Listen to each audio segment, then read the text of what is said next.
በማይታወቅ ሁኔታ ውስጥ ገብተው ያ ሲደክሙበት የኖሩት ነገር ሁሉ በከንቱ እንዲቀር ተባለ ተሰራ። እስካስቡት ወለጋ ላይ ፋኖ ከነበረ ወለጋ ላይ ያ ሁሉ ችግር እንዴት እንዲፈጠር ቻለ? የሚፈጠረው የሚሰራው ያ ህዝብ ከዛ በፊት የሞተው ከዛ በፊት የተፈናቀለው ከዛ በፊት የተቸገረው ሳይሆን የተረፈው ለምን ተቀመጠ? አማራና ኦሮሞ ኦሮማራ የሚለውን ጥምረት አማራና ኦሮሞን ብለን የከፈልነውን ህዝብ እነሱን የሚያውቁት የትኛው አማራ የትኛው ኦሮሞ እንደሆነ እኔ አላቅም፣ ማውቅም አልፈልግም። ሰው ከሚለው ክብር ውጪ ሰውን መለካትም አልፈልግም ከፈጠረው ጋር ስለሚያጣላኝ። ያንን ግን በጥላትነት መቼም ቢሆን የትም እንዳይገናኝ አድርገን እናጣላው የሚለውን ታሪክ ከተሉ። ከዛ በፊት የሞቱትን ጠየቁ፣ ከዛ በፊት የተፈናቀሉትን ጠየቁ። የት እንዳሉ ስለዛ ጉዳይ ይወራል። የቀሩት እንዲያልቁ ይሄው ከሰሞኑ እልቂት አለ እና መንግስት ሸኔና ፋኖ እየተባበሩ አብረው እየሰሩ ህዝቡን እየገደሉ ያለ ማን ነው ማለት ነው? መንግስት ነው ማለት ነው። ይሰማል የኦሮሚያ ክልል መንግስት ይሰማል፣ የፌደራሉ መንግስት ይሰማል፣ የኢትዮጵያ ህዝብ ይሰማል፣ እንደ ኦሮሞን ለምታብዱ ሰዎች ሁሉ ይሰማል፣ እንደ አማራ ለምታብዱ ብዶች ሁሉ ይሰማል። በያላችሁበት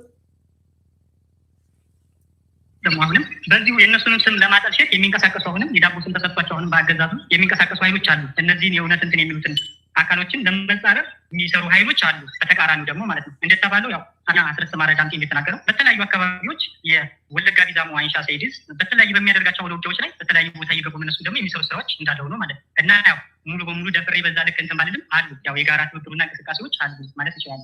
አርበኛ ዳዊት እንግዲህ ሰሞኑን አንዳንድ የኦሮሞ የፖለቲካ ሰዎች አክቲቪስቶች በወለጋ የሚንቀሳቀሰውን የፋኖ ኃይል በመንግስት የተደራጀ መንግስት ያቋቋመው መንግስት ያስታጠቀው ከመንግስት ብዙ ድጋፍ የሚደረግለት የመንግስት ተልዕኮ አስፈጻሚ ነው የሚል መረጃ እያወጡ ይገኛሉ። እስቲ በዚህ ላይ ምን አስተያየት አላችሁ? እናንተ የማን ናችሁ? እንደው እውነት ለመናገር በጣም የሚያስቅ አካሄድ ነው። እያየነው እየተከታተልነው ነበር። ይሄን ነገር በአንድም በሌላ መንገድ በተለያዩ ነገሮች በተለያየ የሚንቀሳቀሱበት ግን በሀሳብም እየተንቀሳቀሱ ያሉ ወንድሞች ይህን አገዛዝ የወለጋ በመተከል በደራ በተለያዩ በሚደረጉት ያግብ ነበር በዛ ልክ ያደረጋቸው የኛ ሰቆቃን ማለት ነው። ስለዚህ እኛ በዛን ሰዓት በምንጨፈጨፍና የተለያዩ ግፎች በሚደርስብን ሰዓት የተለያዩ ጥያቄዎች ይደርስበት ነበር መንግስት ላይ ማለት ነው። ጥያቄዎችን እናቀርብ ነበር እየተገደል በጅምላ የሰው ልዩ የሚሰራ ግፎች ወለጋ ምድር ላይ ሲሰራ ስለነበረ ያንን በምናቀርብበት ሰዓት ግን በተለይ ከ2013 እስከ 2015 ባለው ሁኔታ ላይ በጣም ጥያቄዎች ሲደራረቡበት በዛን ሰዓት ግን ሲሰጥ የነበረው መንግስት ያው ራሱን ተደራጅቶ ታጥቆ መከላከል እንዳለበት ሲናገር ነበር። ያው በአንድም በሌላ መንገድ በእርግጥ ያኔ በሰሜኑ ጦርነት የተለያዩ እንቅስቃሴዎች በነበረበት ሰዓት ራሱን ለመከላከል በተለይ የአማራ ህዝብ ከገጠመው የሁሉና አደጋ በድንጋም በተለያዩ ነገሮች ራሱን መክቶ መከላከል እንዳለበት አንዳንድ እንትኖችን ሲያቀርብ ነበር። ይህን ነገር በዛን ሰዓት ላይ ግን ሲደረግ ጥያቄዎች እውነት ነው። ዛሬ ሲን የሚሰሙ ሰዎች ለመከላከል ነው ወይ? እኔ እኮ ራሴን የምጠብቅበት አቅም ከያዝኩ በኋላ ነው የሆነ ነገር ማለት ያለ መሪ ያለ መርህ መነሻና መዳረሻው ሳይኖር መነሳት በቤቱ ከእናት ከአባቱ ጋር ከእህት ከወንድሙ ጋር ባለበት ቦታ ላይ አብሮ መቆም የማይችል ህዝብ የትኛውም ቦታ ላይ ቢሄድ ምናልባት ከዛ በፊት የተገለጡ ገመናዎቹን እንዳለ ቢያሰጣም የቀረውንም ደግሞ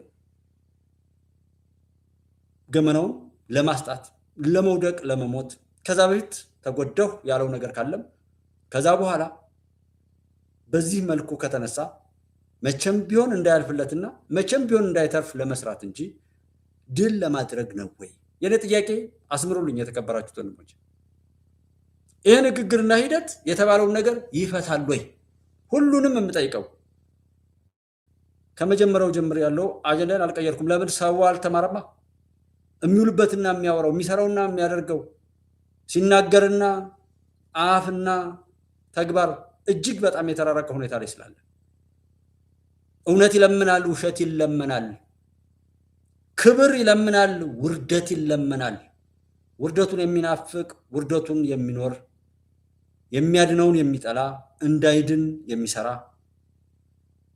በየትኛውም ቦታ ላይ ለመፍትሄው ሳይሆን ችግሩን እያዜመ በአማርኛ በትግረኛ በአፋን ኦሮሞ በጉራጌ በከምባታ በሶማሌ በተለያየ ቋንቋ የሚያዜም የተለያየ አለቃቀስ ስታይል እየቀያየረ ለጠላቶቹ የበለጠ ሌላ ሲሳይ እየፈጠረ የሚሄድ ውርደቱን እንደ ክብር የሚቆጥር ከዛ መላቀቅ የማይፈልግ ለመላቀቅም የማይሰራ ሁነት ነው።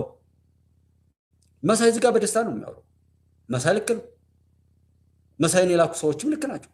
ዘመነም ልክ ነው። ምሬ ወዳጆም ልክ ነው። እዚህ ጋር ይሄ የሚያወራው ልጅም ልክ ነው። ልክ ያልሆነው ማን ነው? እኛ ተጎጂዎች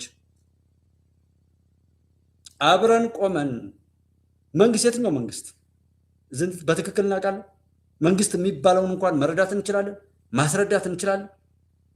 ምንም ችግር አለ ይባል ግን ከመሳይ መኮንን ጋር ሆኖ የሚፈታ የወለጋ ህዝብ ችግር አለ ወይ? መሳይ መኮንን ያንን ጉዳይ ካወራው በራሱ ያ ነገር በእርግጥም የተበላሸ አይደለም ወይ? ከዚህ በፊትም ያወራሁት ነው። በህክምና ባለሙያዎች ላይ እነ መሳይና ምናምን ሲያወሩ በመምህራንም እንደዛ አይነት ነገር ሲያወሩ ኖ የህክምና ባለሙያዎች ፕሊዝ የእናንተ ችግር ትክክለኛ ችግር ሊሆን ይችላል፣ ግን የእናንተን ችግር እነ መሳይ ካወሩት ስህተት አለ፣ ሊያስበሏችሁ ነው፣ ተጠንቀቁ። እግዚአብሔር ስጣቸው፣ እነሱም ጎበዝ ናቸው። የመንግስትም ጥንቃቄ እንዳለ ሆኖ በአብዛኛው ግን እዛ ጋር ብለው የነበሩ ወንድሞች ጠንካራነት ነው። እነሱ ጎበዝ ስለሆኑ ራሳቸውን ጠበቁ፣ ተከላከሉ፣ ነገሩን ማጤን ጀመሩ። ያለኝ ነገር አልበቃኝም ብዬ ሄጄ ገንዘብ አነሰ ብዬ ሄጄ እንዴት እጄን አጥቼ እመጣለሁ? እግሬን አጥቼ እመጣለሁ? ጤናዬን እንዴት አጥቼ እመጣለሁ? እንዴት ሀገራዊ ዜግነቴን እንዴት አጥቼ እመጣለሁ? እንዴት የማንም አሸባሪ መነገጃ ሆናለሁ የሚል ካልኩሌሽን መስራት። ችግር የትኛውም ቦታ ላይ ሰዎች ችግር ቢናገሩ እንደውም በደንብ አልተናገሩም ነው የምለው። በደንብ አልተናገሩም ብዬ ነው የምለው። እዚህ ጋር የማወራውም እንትን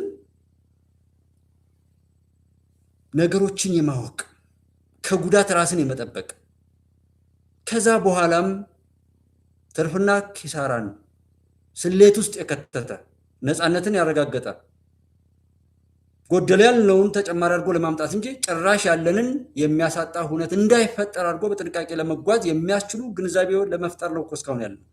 ግንዛቤ ከፈጠርንማ በኋላ በዚህ ጉዳይ ላይ ይሄ ያስፈልገናል፣ በዚህ ጉዳይ ላይ ይሄ ያስፈልገናል ቢባል ሁሉም በሙያው ይመጣ ነበር። ዛሬ አባት የአባትነት ዋጋ፣ እናት የእናትነት፣ እህት የእህትነት፣ ወንድም የወንድምነት ሁሉም ነገር ረከሰ፣ ድብልቅልቅ አለ፣ የተጎዘጎዘ ሳር መሰለ። መደማመጥ የለም። በዚህኛው ሲሰድበው ከነበረው ጥላቱ ጋር በዚህ በኩል ሄዶ አብሮ ሲሰራ ታገኙታላችሁ። ከእናቱ ጋር፣ ከአባቱ ጋር፣ ከአብሮ አደጉ ጋር፣ ከወዳጅነቱ ጋር፣ ከሚስቱ ጋር፣ ከልጆቹ ጋር አብሮ መቆም የማይችል ሁልጊዜ መቃወምና ሁልጊዜ ኃጢአት ሲሰበስብ የሚውል ስብስብ፣ ቆራጥነት የለም። የራሱን አስተዋጽኦ ለሌላ ጥፋት የሚያበረክት እንጂ ባይናገር ጥሩ ነው። ከተናገረ የሚናገረውን ነገር በሌላ ድርጊት የሚቃወም እና የወለጋ ችግር ፋኖ የሚለው ነገር የመጣው ምን ሊያደርግ ጉባለች ላይ ቅድም ዘመነ ካሴ ወልቃይትና ራያን ለህወሓት ሽጧል የሚል ርዕስ ሰጥቸው ነበር። አዎ ሽጧል፣ ተስማምቷል። የተከዜ ዘብና ያድርጊት እንዴት ተፋጠጡ የሚል ነው እኮ። ያንን ለማስረከብ ነው ዘመነ ካሴና የዘመነ ደጋፊዎች የሚሰሩት። የተከዜ ዘብና የኢትዮጵያ መከላከያ ሰራዊት ደግሞ ያንን ለማስቀረት ነው። የራያ ህዝብና የወልቃይት ህዝብ ደግሞ የደረሰበትን መከራ እንዳይደገም ቆርጦ ስለሰራ ነው። እንዴት ከወልቃይት ሰው መመሪያ ያቅቷል? ወለጋ ላይ ስልክ ደውዬ በየቀኑ መረጃ ስጠይ ብለው ያለውን ነገር እየተናገረ ለምን አይሞትም? አንድ ሰው ተናገር ሲሉት ይልፈሰፈሳል፣ ተደብቆ ያማል። እንዴት አድርገን እንወግን? እንዴት አድርገን እናገር? ለመሳይ ሲሆን ስልክ ይደወላል። አባቱን ክዶ ፎቶ ምናምን ፖስት ካርድ አይቶ አባቴ ነው የሚል እኔ በጣም ኃላፊነት እንውሰድ። አንደኛ በሆነ ቦታ ሾልከን የምናመልጠውም በሆነ ከዚህ በላይ ችግር ምን ሊመጣ ነው? ተፈናቅሎ ንብረትን አጥቶ ከመሄድ በላይ አብሮ ከኖረበት ተወልዶ ካደገበት ቦታ ላይ ውጣ ተብሎ አንተ አማራ አንተ እንደዛ አይነቱ አማራ ነው ኦሮሞ ነው ትግሬ ነው እያለ የሚልከሰከስ ጭንጋፍ ህዝብ መካከል ላይ ወጥቶ የራሱን አቋም መግለጥ አለመቻል እኮ ይሄ ነውር እኮ። ምን ይቀራል?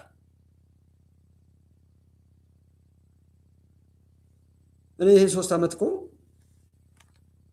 እውነትን የሚወድ ህዝብ መጥቶ እያጨበጨበ ከዕለት ዕለት ዛሬ የመጣው ነገ እየቀጠለ ይሄዳል ብዬ ነበር። መጀመሪያ ሐሳቤ እንደዛ ነበር። እውነቱን ስነግረው እውነቱን ይዞ ሌላ እውነት እየጨመረ ውሸቱን እየተወ ሌሎች ሰዎችን እያዳነ እውነትን የሚወድና ኢትዮጵያዊነትን የሚያከብር ህዝብ እየበዛ ይሄዳል ብዬ ነበር። ግን አይደለም። ዛሬም መከራችን የበዛው በእኛ ኃጢአት ነው። እንዲበዛ ደግሞ ይሆናል መሆን ስላለበት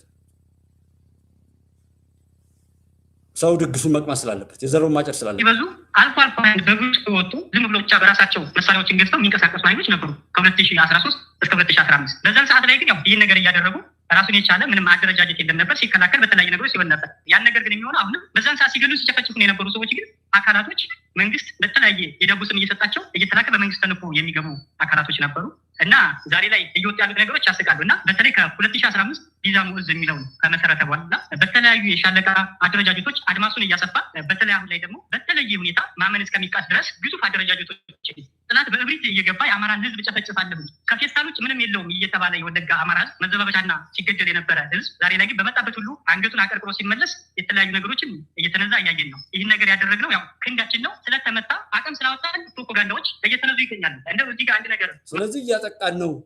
የወለጋ ህዝብ አልተነካም ነው። እኔ ደግሞ ቅድም ላይም ዛሬም ይህን ሰሞን 1 ሳምንት ሊሆነው ነው ብዙ ህዝብ ብዙ መከራ ውስጥ ነው ያለው። የመሳይ ፋኖ ግን ምንድነው የሚለው? እያጠቃን ነው። የነሱ ጥቃት ህዝቡን ማጎሳቆል። ዘመነ ካሴ ድል እያደረግን ነው፣ ድሉ ቀጥሏል፣ የአብይ አህመድ መንግስት እየተንኮታኮተ ነው ይላል። መጀመሪያ ንግግሮችን ሰው ስለሚረሳ ነው እንጂ ባህር ዳር ላይ የሐዘን ድንኳን እንተክላለን ብሎ ነበር። ምን ማለት ነው? ክልሉ ምንጊዜም በተነሳና በተቀመጠ ቁጥር ስለ መከራውና ጭንቀት ብቻ ሲያስብና ሲያወራ እንዲውል ነው። የሐዘን ድንኳኑ ባህር ዳር ላይ እንተክላለን ያለው ያን ነው እያደረገ ያለው። የእሱ ድል እያደረግን ነው። አዎ ዘመነ ካሴ ድል እያደረገ ነው። ለምን?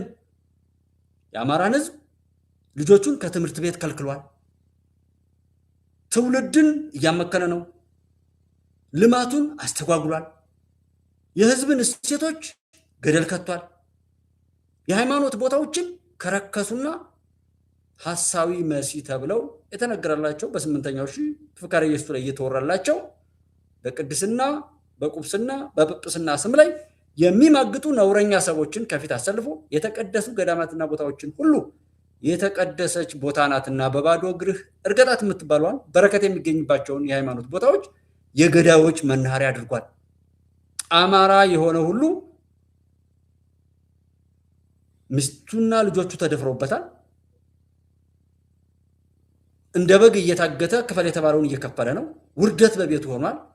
ልጆቹ ከትውልድ ዓለም ውስጥ ተለይቷል። ድንቁርናን በቤታቸው እንዲወርሱ ተደርጓል። ልማቱ ተስተጓጉሎበታል። ክብሩ ወርዷል። ሃይማኖቱን አጥቷል። በልቅሶም ሆነ በሐዘንም ሆነ በደስታ ያደርገው የነበረው ማህበራዊ ህይወትን አሳጥቷል።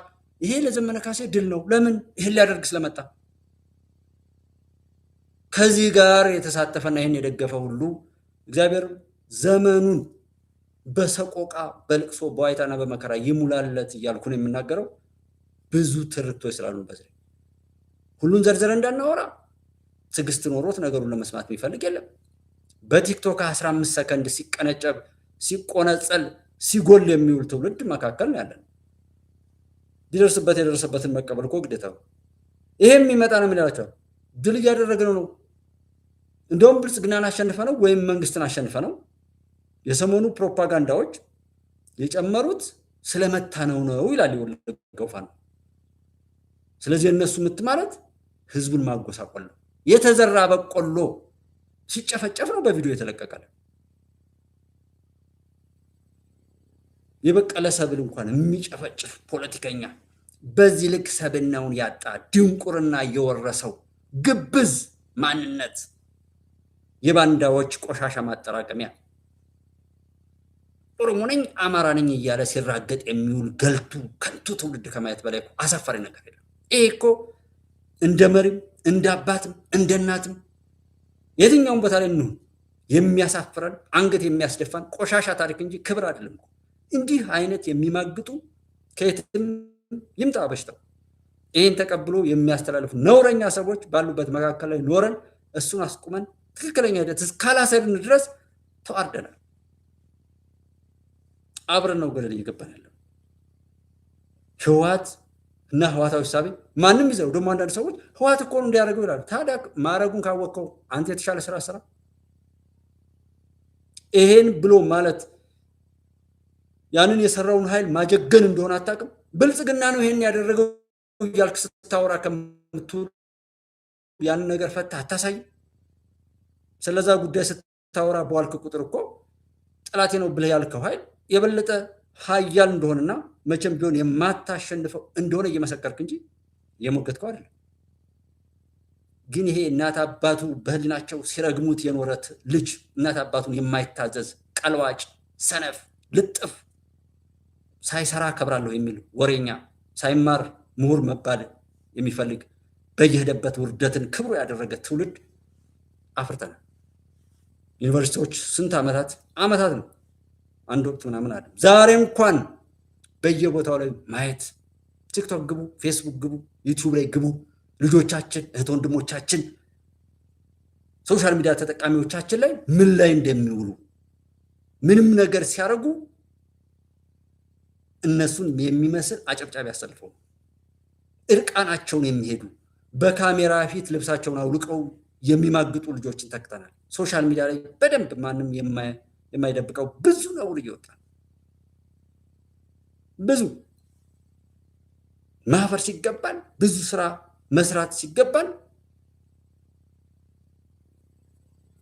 ይንተናደ ምናምን እየተባለ ብዙ የወረስናቸው ነውር የሆኑ ነገሮች አሉ። ዛሬ እንዲቆጨን ነው የማወራው። ይሄ ሁሉ በተበላሸ ነገር ላይ እንዴኮ ነው ምናምን እያልኩ ተነግሩም አይሰማ ሲመቸው ሊሰርቅ ሄዶ በሄደበት ክፉ ምኞቱ ሲመታ ይጮህላቸዋል። የዛን ደግሞ ተቀብሎ የሚጮሃል ደግሞ እንደው ጥንቅጡ አለው ለተርክቱ ሁሉ የሚበቃ ሰው አንድ ጊዜ ካወቀ በኋላ ቆራጥ አይሆን። ከጥላቶቹ ጋር ሄዶ የሚሰራ ከመሳይ ጋር ሄዶ የሚሰራ እስከዛሬ ለደረሰበት መከራ ሁሉ ለዳረጉት ሰዎች ሄዶ እዛ የሚጣድ ጥምዶ ብሎ እስኪመጣ ድረስ ዛሬ እኮ ሸማ አልያዘውም ሰው። ዛሬም ብዙ ነውር እኮ አለ። የአዲስ አበባ ጉዳይ እኮ በምክክር ኮሚሽኑ ላይ ብዙ ነገር ነው የነገረን፣ ብዙ ነገር ነው ያረጋገጠልን።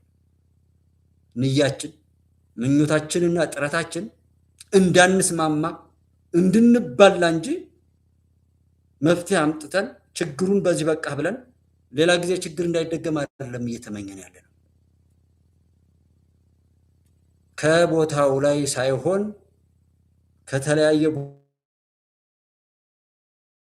ቦታ ላይ ከሚቃረም ጠላቶቹ መጥፊያውን ከሚሰሩለት ጠፋሁ ብሎ ሲያወራ ኖሮ ተመልሶ እነሱ ጋር ሄዶ ብዙ የሚመግጥ ትውልድ የማያሳዝን ምን አለ ፈጣሪ ግልብጥ አድርጎ መሬቱን ባጠፋው የሚባል አይነት ትውልድ ነው ያየነው።